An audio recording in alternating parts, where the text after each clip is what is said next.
सदा सर्वत्र गोविन्दनामसङ्कीर्तनं गोविन्द गोविन्द दशकं 88 சந்தானகோபாலன் வரலாறு. Wish you happy new year. प्राखेवाचार्यपुत्रा प्राखेवाचार्यपुत्रा हृदि निशमनया स्वीयषट् सूणुवीक्षां काङ्क्षन्त्या मातुरुक्त्या शुतलभुवि फलिं प्राप्य तेनार्चितस्त्वं तादुष्शाभात् तिरन्यान् वीतकशिपु भवान् शौरिजान् कंसभग्नान् आनीयैनान् प्रदश्य स्वपतमनयथाः पूर्वपुत्रान् मरीचेः प्रागेवाचार्यपुत्रा हृदि निशमनया स्वीयषट्सूणुवीक्षां काङ्क्षन्त्या माधुरुक्त्या शुतलभुवि फलिं प्राप्यतेनार्चितस्त्वं दादुष्शाभाद्धिरन्यान् वीतकशिपु भवान् शौरिजान् कंसभग्नान् आनीयैनान् प्रदश्य स्वपदमनयथाः पूर्वपुत्रान् मरीचेः श्रुतथेव इति श्रुतं द्विजेन्द्रं बहुलाश्वं नृपतिं च भक्तिपूर्णं युगपद्व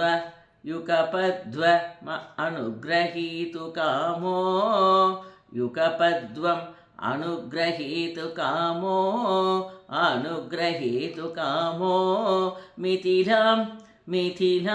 प्रापित तापसै समेतः श्रुतथेव इति श्रुतं द्विजेन्द्रं बहुलाश्वं नृपतिं च भक्तिपूर्णं युगपद्वमनुगृहीतु कामो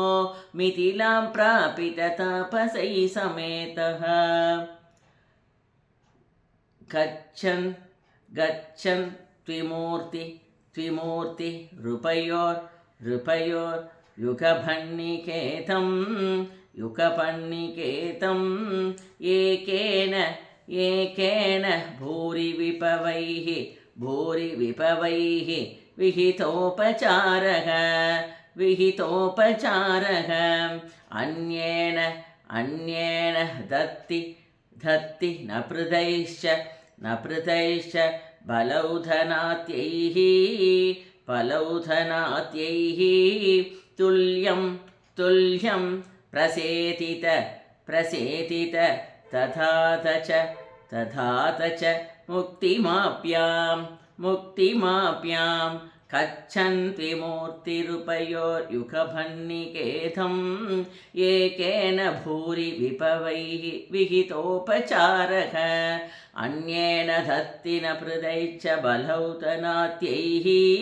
तुल्यं प्रसेतित तथा च मुक्तिमाप्याम् भूयोध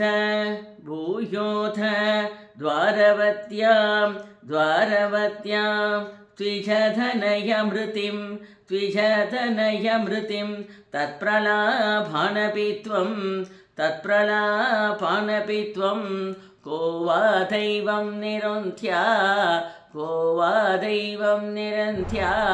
तिदि किल कथयन् विश्ववोढाप्यशोटाः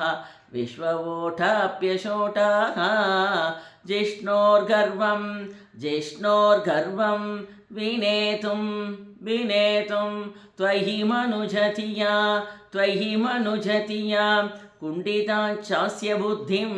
कुण्ठिताञ्चास्य बुद्धिं तत्त्वारूढां विधातुं परमतमपत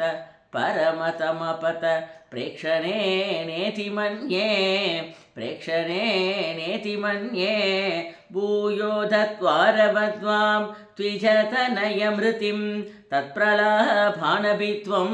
को वा दैवं निरन्त्या तिथि किल कथयन् विश्ववोढाप्यसोढाः जिष्णोर्गर्वं विनेतुं त्वयि मनुजतिया कुण्ठिताञ्चास्य बुद्धिं तत्त्वारूढा विधातुं परमतमपत प्रेक्षणेनेति मन्ये नष्टा अष्टास्य पुत्राः पुनरपि तभतु भिक्षया कष्टवादः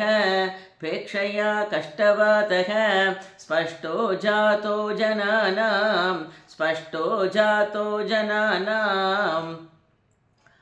तततवसरे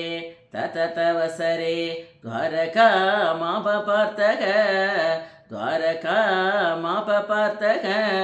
मैत्र्या तत्रोषितोऽसौ नवमसुतमृतौ विप्रवर्यप्ररोधं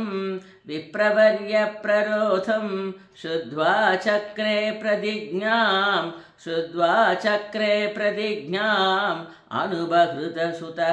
अनुपहृतसुतः सन्निवेक्ष्ये कृशानं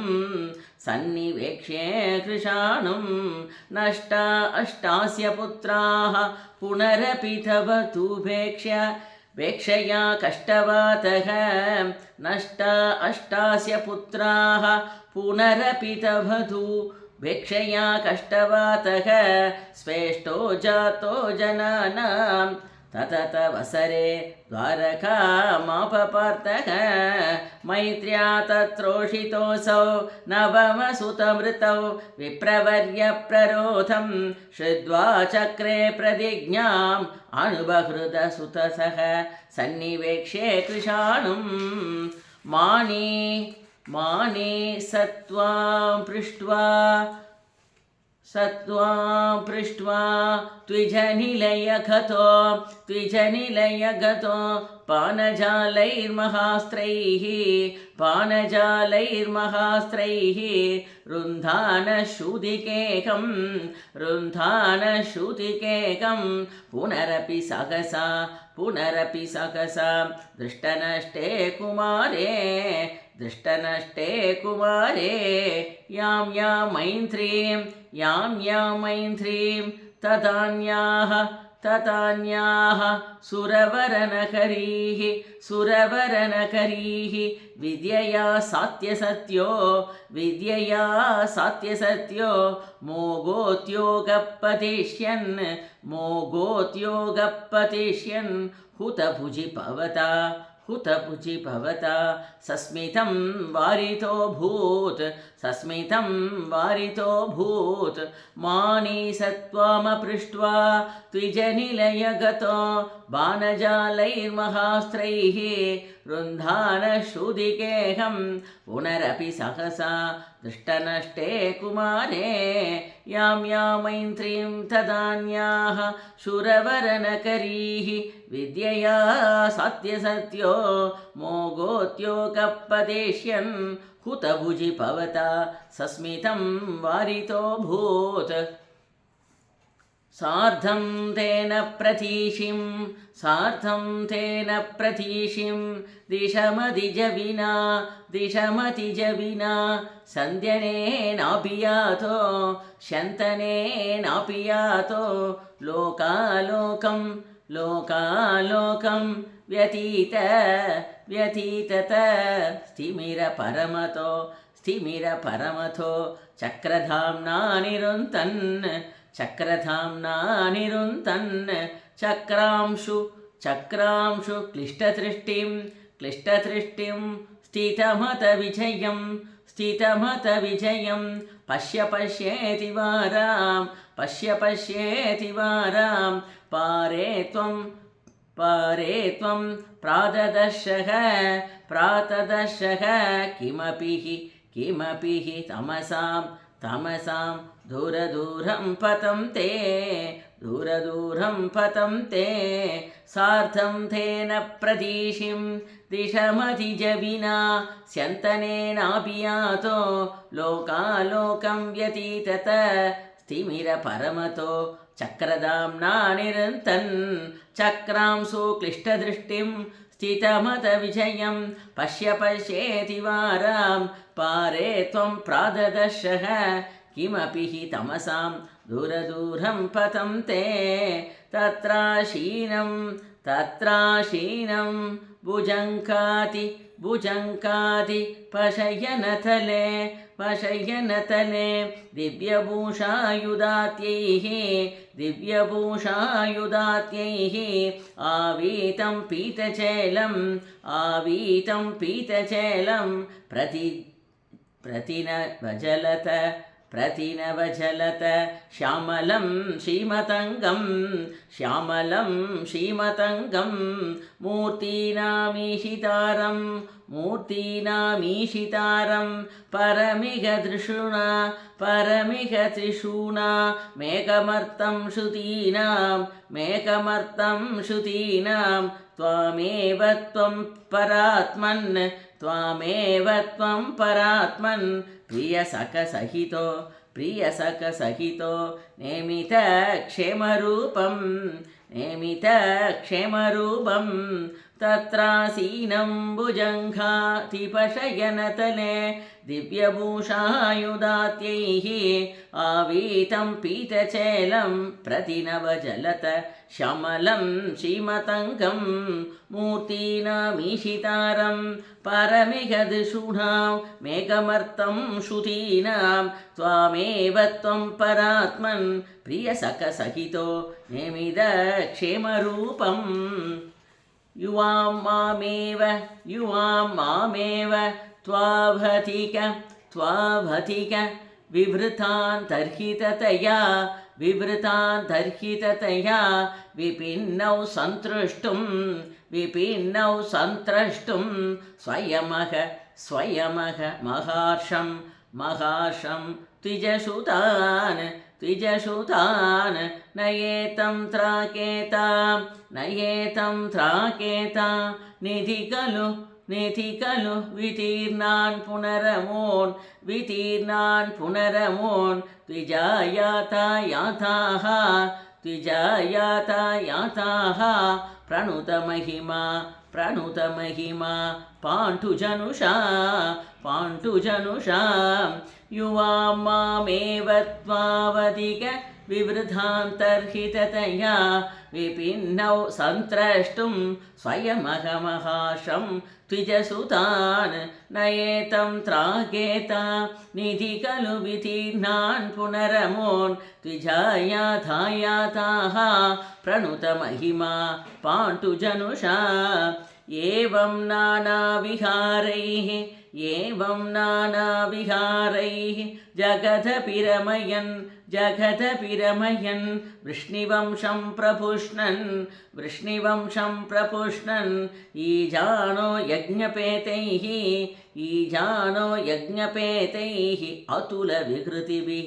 अतुलविहृतिभिः प्रीणयन्नेन नेत्राः भूभा रक्षेपतम्बात् पदकमलजुषां मोक्षणायावतीर्णः पूर्णं ब्रह्मैव साक्षात् यदुषु मनुजता ऋषिदस्त्वं व्यलासीः एवं नानाविहारैः जगदपि रमयन् वृष्णिवंशं प्रपुष्णन् ईजानो यज्ञपेतैः अतुलविकृतिभिः प्रीणयन्नेन नेत्राः उभारक्षेपतम्बात् पदकमलजुषां मोक्षणायावतीर्णः पूर्णं ब्रह्मैव साक्षात् यदुषु मनुजता ऋषिदस्त्वं व्यलासीः प्रायेण द्वारवत्याम् आवृततहितता नारदस्त्वत्र सार्त्रः तस्मां लेभे कदाचित् खलु सुकृतनिधिः त्वत्पिता तत्त्वबोधं भक्तानामक्रयायी स च खलु मधिमा नुद्दवस्त्वत्तयेव प्राप्तो विज्ञानसारं सकिल जनहिता यातु नास्ते पतर्यां प्रायेण द्वारवध्याम् आवृततहितता नारदस्त्वत्र सार्त्रः तस्मां लेपे कदाचित् खलु सुकृतनिधिः त्वत्पिता तत्त्वबोधं भक्तानामग्रयायी स च खलु मतिमानुद्धवस्त्वत्तयेव प्राप्तो विज्ञानसारं सकिल जनहिता यातु नास्ते पतर्याम् सोऽयं कृष्णावतारो जयति तव विपो यत्र सौहार्दपीति स्नेहत्वेषा नुराग प्रप्रतिभिरतुलैः आश्रमैर्योगपेतैः आर्तिं तीर्त्वा समस्ताम् अमृतपतमगुः सर्वतः सर्वलोकाः सत्वं विश्वार्तिशान्त्यै पवनपुरपते भक्तिपूर्त्यै च भूयाः सोऽयं कृष्णावतारो जयति तव विपो यत्र सौहार्दपीति स्नेहत्वेषानुराग प्रप्रतिभिरतुलैः आश्रमैर्योगपेतैः आर्तिं तीर्त्वा समस्ताम् अमृतपतमगुः सर्वतः सर्वलोकाः सत्वं विश्वार्तिशान्त्यै पवनपुरपते भक्तिपूर्त्यै च भूयाः श्रीहरये नमः।